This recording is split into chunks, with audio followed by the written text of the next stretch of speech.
Yes, it's been an eventful year and the year is rolling to an end. We are within the festive period, Christmas, and after Christmas we talk about the celebration of a new year, 2018.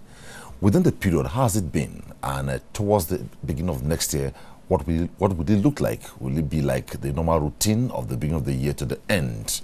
I told you at the beginning that on discussion segment today I have a guest, quite busy, but we have been able to track him. He's with us here on discussion segment of Insight today. The Senior Special Assistant to Mr. President on Media and Publicity, Madam Garba Shehu. Thanks for joining me on Insight. Thank you very much. I appreciate it. Well, the big one, the fact that a lot of faces to it, a lot of angles to it. Nigerians say Mr. President, the presidency has given a very tough and thorny, traumatic end-of-year gift, Christmas gift. Though he has explained to Nigerians that he regrets it and that the NNPC has assured him that they are working around the clock to ensure that this is upturned. Why would Nigerians still not want to believe Mr. President? Well, let me say that it is very sad that this is happening at this time because you know that the administration of President Muhammadu Buhari has found a solution to the repeated problem of fuel shortage. For 2 years, we haven't had this. We have had a pleasant, smooth Christmas end of year because this usually is a crunch period. Salah, Christmas, New Year, that's when you have all of this trouble. But we found a solution to it because by liberalizing the market, the government had found a way by which people can, private businesses can bring in petrol and marginally earn a profit. And then, it keeps the system going. So it was no longer being over-regulated as a market. I think that something of an irony happens a lot of the times. This country had suffered because international oil prices had gone down. And now prices are going up, more than $60 per barrel. And then that comes with its unique challenge because we largely import what we consume in the country. And then that means that if the oil price is higher outside the country, then you must also pay higher to import. I think this is the explanation the NNPC is offering. Okay. So the businesses that were importing have said, no, we can no longer, because as the GMD of the NNPC said, that the landing cost is over 170 now as we speak. And our regulated price in the country is 146. So therefore, there's a problem. Who will pay the difference? So the businesses have held back. And so this has led to a crunch situation. But in addition to that, also then, you had the threat of a strike. Even though it never actually take off by the Pengas and very powerful union. This is a market also that is governed by sentiment. Once there is the news of strike, everybody would panic and then they would go buy and then we fill all the drums and the jerry cans at home and we fill the tank. And so therefore we keep petrol in dangerous places at a level that we don't even need for immediate needs. So all of this is some complicated things. But everyone is working hard, to find a solution to the problem because nobody is comfortable about it. Naturally, when you speak to solve a problem, not everybody takes you by your words. You still have a class of Nigerians, a group of Nigerians who feel it's one of those statements. They are not doing anything. What will you say to them? Well, the truth of the matter is also that the only thing that convinces Nigerians is to see that the queues have disappeared. And so therefore, if people are skeptical about everything that is being said, so you don't blame them. But as it is now, a lot of the measures that have been put in place are working. I know by yesterday in the evening, much of Lagos had eased significantly. And gradually these things are. So I believe that in the coming days, it will be over and people will. So how will you sustain Mr. President's message to Nigerians on this? Well, the President has, has shown grace and has shown humility. And he has taken responsibility and said, well, I'm sorry about all of these things. It shouldn't happen to you, but there it is. But I'm reassured that a solution is in sight. That's leadership, classically speaking. Well, naturally, opposition want to capitalize on this to play some game. Well, that's why they're in the business, because if the opposition says, you guys are right on all issues, then they have lost their relevance. So we expect that they will come after us. But the thing is that who is talking? Is it PDP PDP had sustained fuel shortage and queues for all the years they had been in the administration. They never found a solution around Christmas. They never did. But here we are, as I said, 2 years of event-free, incident-free Christmas and New Year and Salah. But then this crunch came, and it's not our own making. As I said, these are the things, there's a build-up to it. Okay. But some opinion feel that one permanent solution to this would be to have refineries structured and well-built in Nigeria, whether private and public. I agree with you. When this happens, it will become what we call a bye-bye to fuel queues or fuel scarcity in Nigeria. Exactly. We need to domesticate capacity, and we had done it before, you know. The president likes to talk about this all the time. When he was Petroleum Resources Minister under President Olusegun Obasanjo. He's still the minister? Well, then he was in uniform as a military officer. This country generated the capacity, put up the capacity to refine sufficient, you know, fuel for consumption at home, and we're even exporting refined products up to 150,000, you know, barrels per day. All of the pipeline networks. But the thing is that, look, there's a huge mafia behind this importation of fuel. There is a sense that refineries had been sabotaged. There are people, you know, in whose interest that it is in whose interest that refineries must not work. That this huge pipeline network set up to distribute fuel will not work, that they will be sabotaged. And this is like huge sabotage going on because there's difficulty in it, there's hardship for Nigerians, but don't forget there are beneficiaries of this rot. And this is the tragedy for this country. Okay.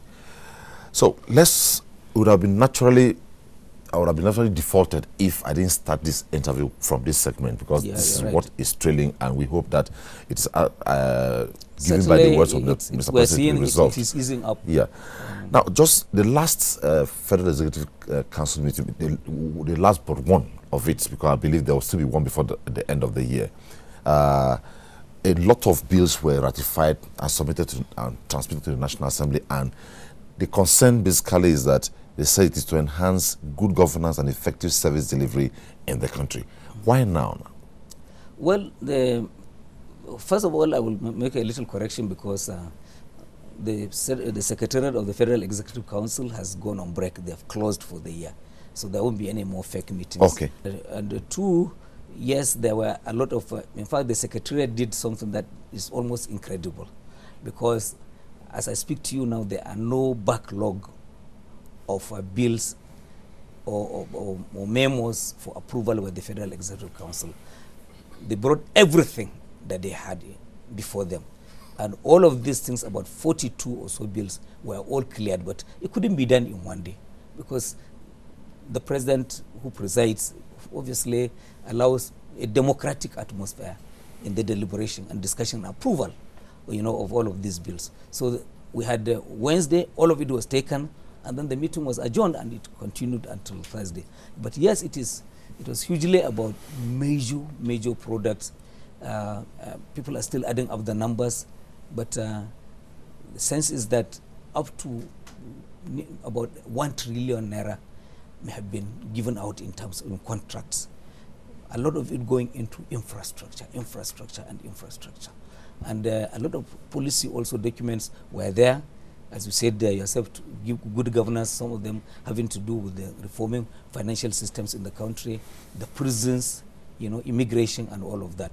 So quite a lot had been done in that regard. Okay. But ultimately, 2017 is ending, moving into 2018. Comparatively, what are we looking at?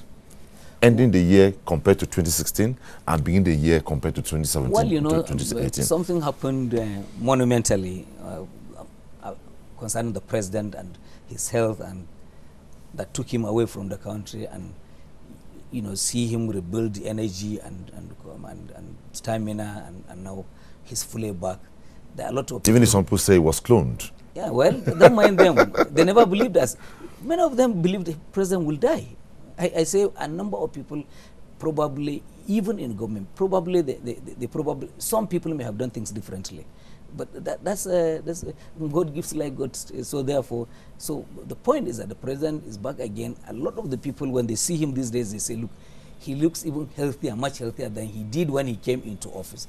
Beautiful for the country. So, and you can see that the focus of the administration has been centrally on the issue of infrastructure. The president believes that we need to build infrastructure because that's the foundation on which you build successful economies and jobs and industry. So when we go into 2018, expect a lot of this focus to be on roads, on railway, on power. The president is going to put a lot of energy into these things, and these are the things that will speak for him, that will speak for the administration, instead of whatever propaganda or some loud noise and expectation that we just be talking and people are saying we're not proactive. We will talk more, we'll talk more, we'll talk more. It's infrastructure, power, and roads. This is what will do it for the government. Okay, moving on. So 2018, 2017, what will it be like? Because at the beginning of every year, people say one of those routines. No, will there be a surprise package? Well, I don't know what surprise people would expect, but what I'm saying is that for the government, this is a year in which the government will speak through projects. The projects, as I keep saying, on power, on railway or roads, you know, and security and these are elements that will speak for the government throughout the year. 2018 would also be the year of, well, politics, because the thing is that this is how the presidential systems work.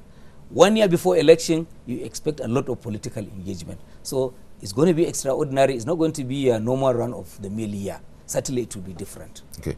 Now, how has it been? People who have been in your shoes have had it a bit easy. You have not had it so easy because you have an avalanche, a lot to play with. Traditional media, print, electronic, new media, print, electronic. How has it been? It's tough. I will make the confession, but it is even tougher for the politicians, because that you know that when you had the most successful politicians in our history books, Chief Obafemi Awolowo, Azikiwe, Ahmadu Bello, and Balewa, they didn't have social media to contend with. I assure you that if they had social media had been present when we were there, when they were there, it would have been a different story altogether. So yes, the challenge is obviously that social media keeps you on your toes because it is now news. And you cannot take your gaze off it for a moment because you lose so much. But again, there's also a lot of quackery in it, because with social media, you no longer talk of ethics, you no longer talk of professionalism. And there's so much damage being done to persons, to name and integrity of individuals. And unfortunately, the jurisprudence has not caught up with the social media. Okay. Not only in this country, but even all over the world. But has the media been very useful to you? Have they been friendly? Oh, sure. Well, yes, you would say the media are good. They cannot be 100% for you. But we don't also believe that there's enemy press anywhere. But when we see those who like us, who love this administration, we know them. But there are some who had wished that probably those we replace would have been there. And so we understand that it's a democratic system. But they're entitled to their own views and their positions. But the point is that as you cannot use their hand to block the sun, you cannot stop the government from taking out, talking to people, expressing itself, and projecting its own. So we take it as a challenge, and we survive in spite of it. Some opinion in the media believe that Mr. President, though today is a professed Democrat, does not like opposition. But can there be democracy without opposition? No, there cannot be democracy without opposition. In fact, whoever says that without opposition, the president himself will not have come into office. So you cannot fight against your own self. He knew the value of opposition. He used it and rose to power. So the president doesn't, even within his own party, if this one and that one are fighting, the president doesn't take sides. So he allows them to thrive. If there are problems, PDP and all of that, they are not able to come together and present an opposition to APC, ask them. It's their own problem. It's not us. So if maybe I led it to a big hall now, and entering that hall you met a group of media executives, Guild of Editors, where you were once president, you were once president of Nigerian Guild of Editors, yes. Met journalists, cameramen, name it, and they said, speak to them as the year is ending and expecting for next year. What will you be telling them?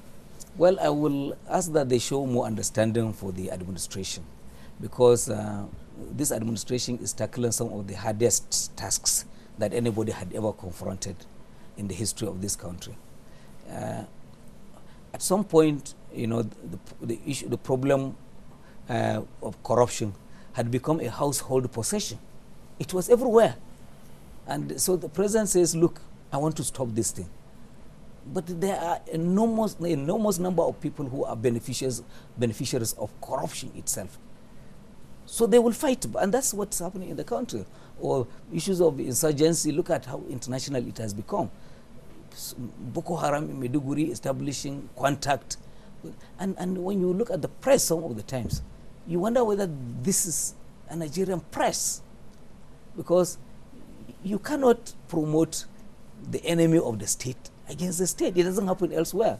But because of the level of tolerance in our government, this is why a lot of these things, people just do them and get away. So we would have loved that the media show a lot more empathy, you know, towards the administration as we face some of the hardest tasks. But even if they will not be gagged? Absolutely no. Nobody would gag the press because it will not pay you. If you they will go underground and they will do more damage. So nobody will make that mistake. So on the flip side now, if you have spoken to the media and I take you to another hall, say talk to Nigerians across the divide, what will you say? I will say thank you, Nigerians, for being so supportive, so patient and accommodative of whatever we're able to deliver and unable to deliver, and to say that there is hope for the future, because it's not over yet and things are getting better. The country is out of recession, economy is growing, industry is coming, the environment is being eased for businesses to come, investors to put money in Nigeria. There will be jobs, there will be industry, there will be money. The future looks good. That's the point I want to be making. Okay, thank you. Okay. Garba, Shehu, Senior Special Assistant to Mr. President of Media and Publicity. It was nice talking with you on Insight. Thank you very much. And we hope and believe that next year will be a lot better for you, not as challenging as this year. Thank you, and I wish you happy holiday, happy Christmas. Okay, what do you say to Nigerians? I wish you happy New Year.